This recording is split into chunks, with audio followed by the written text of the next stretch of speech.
my name is Mariśca, and today I wanted to share with you some books that I enjoyed and influenced me growing up. First, I have Protector of the Small by Tamora. This series and many others that takes place in Tortal were some of my absolute favorites. It involved lady knights, and in this series' case, looking out for the small guy, holding fast to your values, even if, say, your boss said you have to go home. Well, Galadriel Mendelian always had a different idea, and she stuck to her guns, and in the end it turned out best for her and the people around her. This really influenced me. I was reading this in I was 4th and 5th grade when I picked this specific series up.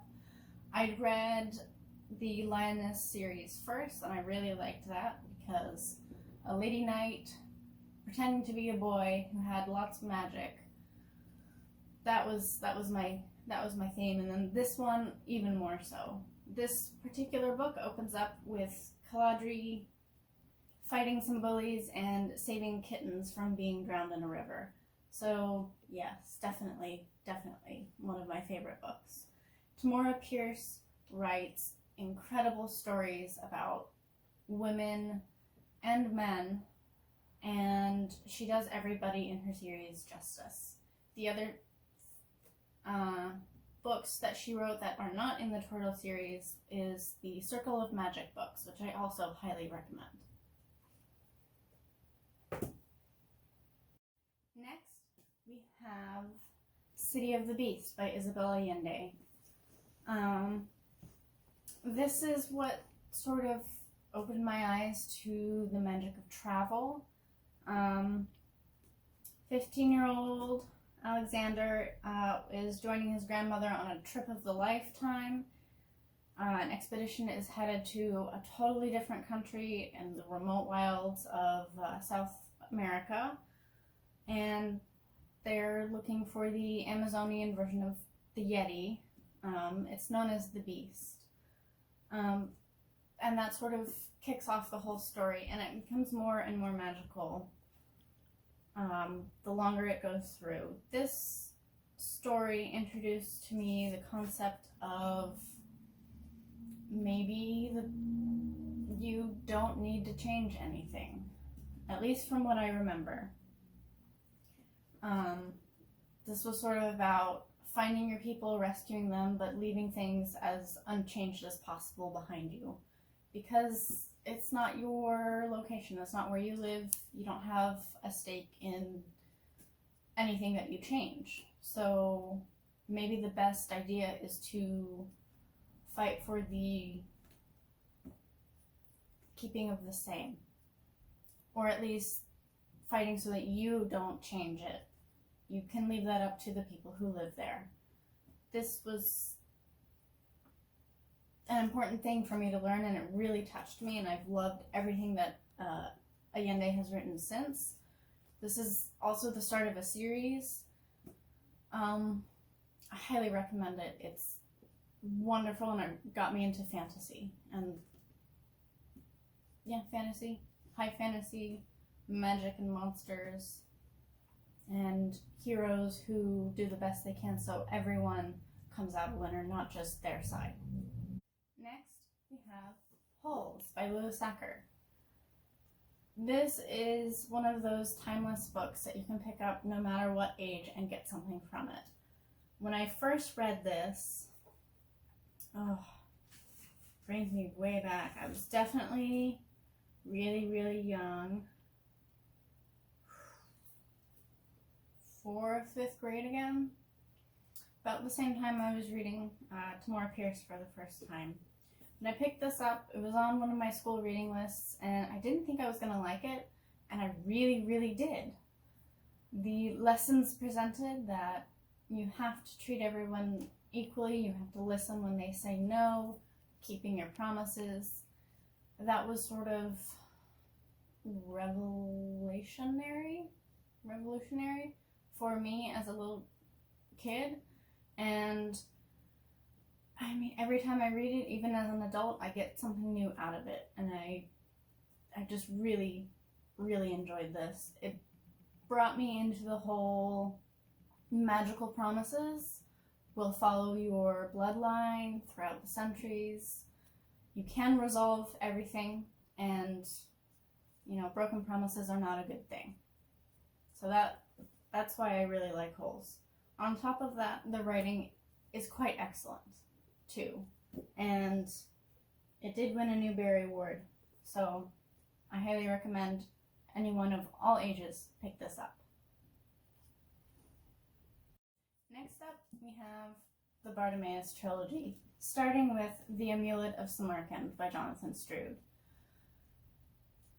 When I picked this up, I was already really, really into fantasy, but most of the characters that I'd read, like Allende the Lioness or the Circle of Magic or, City of Beasts, all of those, their characters are pretty straightforward. They're, they have a sort of set development. This one introduced me to the concept of snark in fantasy. The main character is a 12 to 13-year-old boy who summons up a demon, I believe, and, tells the demon, "You're my servant now, you have to help me, blah, blah, blah." Boy, does the demon not like this. So he's super snarky. The demon's name is, of course, Bartimaeus. And the story is told from the demon's point of view, for the most part. Magical writing. Just super, super snarky. Oh yeah, the footnotes. I love the footnotes. This was the first fantasy book that introduced me to characters speaking in footnotes, aside from the main text, to inform the reader of something either in context or to help clarify a point of world building in the story. And Jonathan Stroud does this masterfully. The footnotes were some of my favorite parts. Aside from that, this definitely got me more into the informational world building part of fantasy, which probably led me to my current love of science fiction and speculative fiction as well. The writing is gorgeous, and Bartimaeus is super snarky. And it's just a fantastic book. Finally, we have The Sea of Trolls by Nancy Farmer. Nancy Farmer tends to be more famous for her House of the Scorpion series that involves cloning and stuff, but my first introduction to Nancy Farmer was with The Sea of Trolls. Now, I haven't actually read the finished version because when I walked into the bookstore that day, at that point they knew me by name. I was a repeat customer. I bought a lot of books. And I tended to enjoy the books that I bought, so I would recommend them to the staff. There was a recommendation table, and I always made sure that I filled out a bookmark and recommended things for people. But, so I walked into the bookstore, and they said, well, we can't find anything on the shelves today, and your book that you ordered hasn't quite arrived yet. But if you hold on just a second, I might be able to find you something. And the cashier, I think it was the owner of the bookshop, she walked into the back of the store and she came out with my very first advanced reader copy. And it was the advanced reader copy for Sea of Trolls by Nancy Farmer. And she said, I can't charge you for this. They're sent to us for free. I just ask that you return it when you're done and maybe tell us whether you liked it. And so that was my introduction to advanced reader copies, and it opened up a whole new world of possibilities for me. Because I didn't know you could get books before they were published or before they were ready to be sent to the bookstores and advertised about. So that was really, really cool for me as a kid to be able to go, oh my gosh, I got to read this book before it was published. And that was what Sea of Trolls was for me. Not just another introduction to high fantasy, Vikings, and sailing in fantasy, but also the whole world of being able to review books and influence sales. I don't think I actually returned the ARC to the bookstore, but I certainly recommended it, and I highly recommend you go and pick up a copy of Sea of Trolls. From what I remember of reading the ARC, it was a fantastic story, and I'm sure the published version is even better. So we went through all of those 5 books that influenced me as a reader, as a consumer of literature, and as a person. I picked up valuable lessons from all of the characters, and all of those books hold a very close place in my heart. And I hope that you also have literature that does the same for you, of any genre, of any form.